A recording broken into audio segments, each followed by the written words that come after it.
میرے اماموں کہہ رہے ہیں کہ ہماری جماعت کا نام مسلمین ہے اور کہتے ہیں آپ اماموں کے قول کو مانتے قرآن سے نہیں مانتے. یہ جماعت المسلمین والے ہمیں کہتے ہیں کہ آپ اماموں کے قول کو مانتے ہو قرآن و حدیث کو نہیں مانتے. حالانکہ امام جتنے بھی تھے قرآن و حدیث کو مانتے تھے, تو امام کے قول کو ماننے والا قرآن و حدیث ہی کو ماننے والا کہلائے گا نا. لیکن جماعت المسلمین کے بارے میں یقین سے کہتا ہوں, یہ جو نیا فرقہ بنا ہے 1975-76 میں, اس سے پہلے یہ فرقہ تھا ہی نہیں. یہ لوگ اپنے امام کو مانتے ہیں, یہ قرآن و حدیث کو نہیں مانتے. یہ میرا 20 دفعہ کا تجربہ ہے. ان کے سامنے آپ قرآن کی آیتیں حدیثوں کے انبار لگا دو, یہ ٹس سے مس نہیں ہوتے. یہ مانیں گے اپنے امام کو. تو جو اپنے آپ کو کہتا ہے نا میں تقلید نہیں کرتا, آپ جب گہرائی میں جاؤ گے تو وہ اندھی تقلید کر رہا ہوتا ہے. اور ہم جو تقلید کرتے ہیں وہ اندھی نہیں ہے, ہم نے تو دلائل پڑھے ہیں, ان کے علا وجہ البصیرہ ہم تقلید کرتے ہیں. سمجھتے ہو کہ نہیں سمجھتے؟ لوگ کہتے ہیں تقلید علا وجہ البصیرہ ہوتی ہی نہیں. یہ بات غلط ہے. ایک تقلید اندھی ہوتی ہے, ایک ہوتی ہے کہ آپ کس کو فالو کر رہے ہیں اس کو دیکھیں, اس کے برحق ہونے کے دلائل ہوں آپ کے پاس. دونوں تقلیدوں میں زمین اور آسمان کا فرق ہے. مشرکین جو تقلید کرتے تھے باپ دادا کی, وہ اندھی تقلید تھی.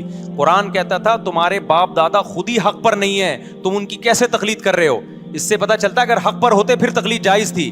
جیسے کہ یوسف علیہ السلام نے کہا کہ میں اپنے باپ دادا کے دین کو فالو کرتا ہوں. یعقوب اور ابراہیم, قرآن میں ہے یہ, چونکہ یعقوب اور ابراہیم کیا تھے, برحق تھے نا. تو یہ ائمہ اربعہ جو ہے نا, چاروں امام ابو حنیفہ مالک شافعی احمد حنبل, ان پر اجماع ہے پوری امت کا کہ یہ برحق ہیں, یہ قرآن و سنت کو فالو کیا انہوں نے. تو ان کا فالو کرنے والا قرآن و سنت ہی کا فالو کرنے والا کہلائے گا. ہاں یہ ہے ایک ڈائریکٹ فالو کرنا ہے, اور ایک ہے ان ائمہ کی رہنمائی میں فالو کریں. تو جو ڈائریکٹ فالو کرتے ہیں اگر وہ مجتہد ہیں, پورا قرآن پوری حدیثیں ان کو آتی ہیں اور بڑی اللہ نے مہارت دی ہے, پھر تو ٹھیک ہے. لیکن ہم نے جس سے بھی ملے ہیں ہمیں اندازہ ہوا کہ ان کو صرف اپنے مطلب کی حدیثیں آتی ہیں, اپنے مخالف والی حدیثیں آتی نہیں ہیں. بس ان کے پاس ایک ہوتا ہے, اپنے مخالف کی حدیث کو ضعیف بول دو, اپنی والی کو کیا کہہ دو, صحیح ہے. تو یہ چل رہا ہے مارکیٹ میں. تو اس لیے میرے بھائی جماعت المسلمین, تو جب کہا گیا نا جماعت المسلمین والے کہ ہم جماعت المسلمین ہمارا کوئی فرقہ نہیں ہے, آپ ان سے کہو اچھا وہ کہتے ہیں حدیث میں آتا ہے فرقہ واریت کے دور میں جماعت المسلمین کو فالو کرنا, تو آپ ان سے کہو حدیث میں جو آتا ہے فرقہ واریت کے دور میں جماعت المسلمین کو فالو کرنا ہے, اس سے مراد وہ فرقہ نہیں ہے جس کا نام جماعت المسلمین ہے. اس کا مطلب ہے مسلمانوں کی جماعت کو فالو کرنا. کیا مطلب؟ عام مسلمانوں کے پیچھے چلنا, نیا فرقہ نہیں بنانا. آپ نے کیا کیا, عام مسلمانوں کو چھوڑ کے ایک نیا فرقہ بنایا اور ظلم یہ کیا, اس کا نام جماعت المسلمین رکھ دیا. یہ اللہ نے نہیں رکھا, یہ آپ نے رکھا ہے. سمجھتے ہو؟ پھر بھی سمجھ میں نہ آئے نا جماعت المسلمین والوں کے, تو پھر ان سے کہنا کہ اچھا مجھے ایک بات بتاؤ, حدیث میں جو آتا ہے کہ جماعت المسلمین کو فالو کرنا, اس سے پارٹ 1 مراد ہے, پارٹ 2 مراد ہے. کیونکہ اس وقت ان کے 3 پارٹ چل رہے ہیں. جماعت المسلمین پارٹ 1 وہ پارٹ 2 کو نہیں مانتا, جماعت المسلمین پارٹ 2 پارٹ 3 کو نہیں مانتا, اور 3 اور 1 اور 2 کو نہیں مانتا, اور تینوں کا دعویٰ ہے کہ جماعت المسلمین جنت میں جائے گی. تو میں نے بتایا نا جو بھی فرقہ واریت کا لیبل لگا رہا ہے نا کہ فرقہ واریت ختم کر رہا ہوں, جب گہرائی میں جاؤ گے نا تو وہ نیا فرقہ بنا رہا ہوتا ہے. لیبل اچھے لگا رہا ہے وہ. تو جو فرقہ ہی 15ویں صدی میں بنا ہے بھائی, وہ کہاں سے ٹھیک ہو سکتا ہے یار. جماعت المسلمین اپنے باپ دادا سے پوچھو, جانتے بھی نہیں ہوں گے, تھا ہی نہیں کوئی فرقہ. امت تھوڑی گمراہی پہ جمع ہو سکتی ہے.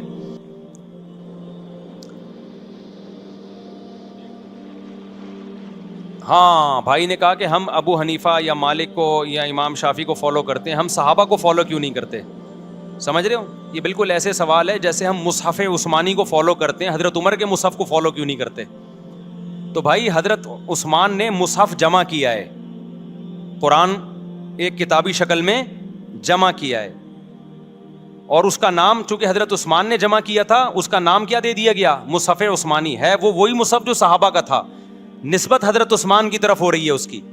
تو ائمہ اربعہ ابو حنیفہ مالک شافعی احمد بن حنبل, ان لوگوں نے قرآن و سنت سے مسائل نکال کے کتابی شکل میں ترتیب دے کے جمع کیے ہیں, اسلامی لاء کو مرتب کیا ہے. یہ کام صحابہ نے کیا ہی نہیں. جیسے مصحف عثمانی حضرت عثمان نے کیا, حضرت عثمان سے پہلے صحابہ نے جمع نہیں کیا. تو چونکہ ان چاروں اماموں نے یہ کام کیا ہے, ہیں یہ وہی مسائل جو صحابہ ہی کے ہیں, ان میں صحابہ ہی کو فالو کیا گیا ہے. لہذا جو ابو حنیفہ کو فالو کرتا ہے وہ صحابہ ہی کو فالو کر رہا ہے, جو امام شافعی کو فالو کر رہا ہے وہ صحابہ ہی کو فالو کر رہا ہے. نسبت صحابی کے بجائے ان ائمہ کی طرف اس لیے ہوتی ہے کہ مرتب مدون انہوں نے کیا ہے. سمجھتے ہو؟ تو بعض دفعہ کوئی شخص کوئی کام ترتیب دیتا ہے تو اس کی طرف نسبت ہوتی ہے.